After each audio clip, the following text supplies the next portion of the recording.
Hari Om. Welcome back to Storytime. Now, we have always heard that a mother is the first guru of her child. But have we heard of some story in which the child is the guru of the mother? Today, let us hear such a story.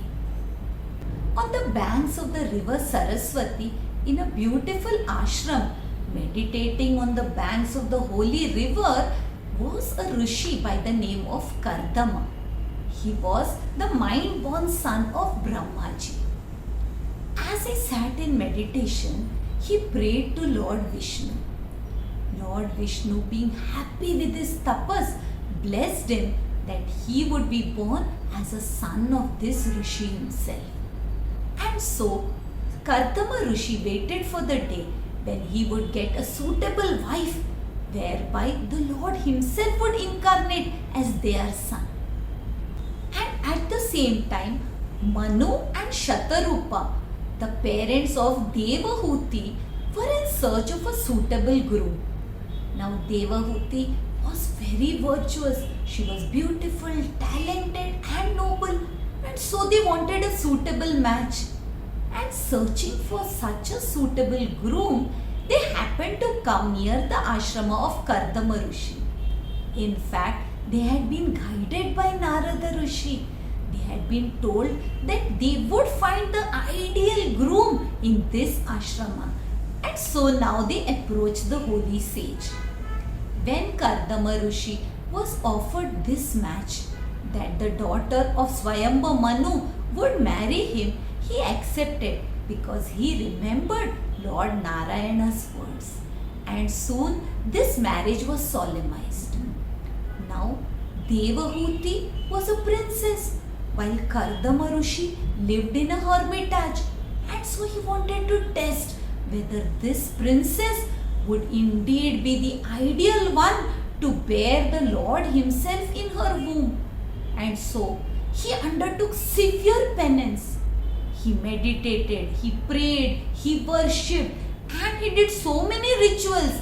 But he did not show all the affections that a husband ought to show on his wife. However, Devahuti was the ideal wife.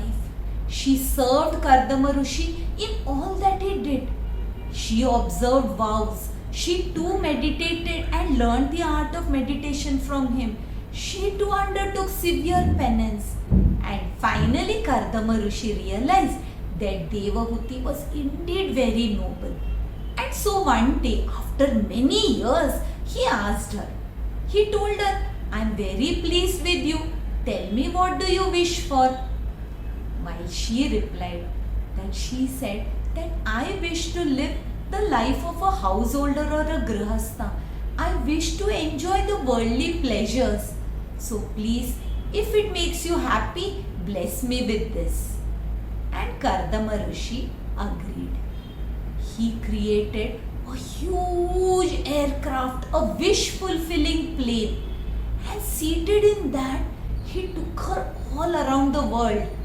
Probably this was the first world tour.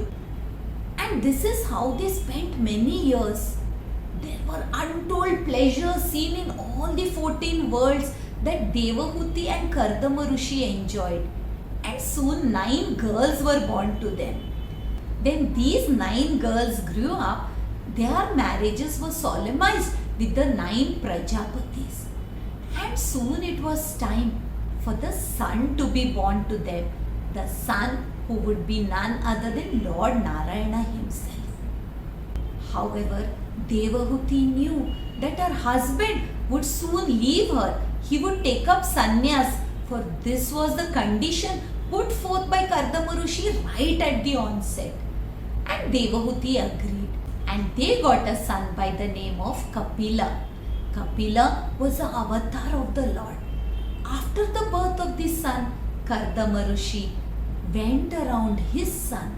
He did pradakshina of the Lord himself, and prostrating to his son, told the Lord that now my conditions have been fulfilled. You are born now. You have incarnated here. You will be the Jnana avatar. You have come here to spread knowledge because the knowledge has died down. You have come here to give the wisdom known as Sankhya. But now I retire into the Himalayas. I will meditate till I will become one with you. Devahuti, knowing that this was inevitable, agreed and brought up the son lovingly. When her son grew up, the noble Kapila Muni became a teacher to many disciples. He began to spread wisdom and knowledge to all those who had a deep desire to learn. But by now, Devahuti realized that this was the true purpose of life. All along, she was married to the noblest of sages, Kardama Rishi, who was an embodiment of knowledge himself. But when he had asked her what she desired, she had asked for worldly pleasures, which she now knew was not the ultimate purpose to be gained in life. So now she approached her own son. She folded her hands and told her son, I know that you are the Lord incarnate, and now won't you be kind? Won't you bestow knowledge on your own mother? This is what I ask from you. Please teach me. What is that which can give freedom from joy and sorrow? Which can free one from birth and death? What is that highest knowledge that all sincere seekers strive to gain? And Kapila Muni lovingly, compassionately told his mother, Yes, mother, I shall teach you. And he taught her everything that there was to know about devotion, about how to make oneself so pure, so devoted to the Lord, so that getting the knowledge becomes as easy as water being absorbed into a sponge. The son taught and the mother learned. The son spoke and the mother heard. And slowly, as the mother reflected upon the words imparted to her by her son, she began to realize the truth. She meditated upon these words and soon merged herself into the Lord. While Kapila Muni went on his journey, he went to the Himalayas, where it is said he even now meditates and prays for the welfare of all beings. This story describes the qualifications of an ideal student and an ideal teacher. Age is no criteria, nor is gender.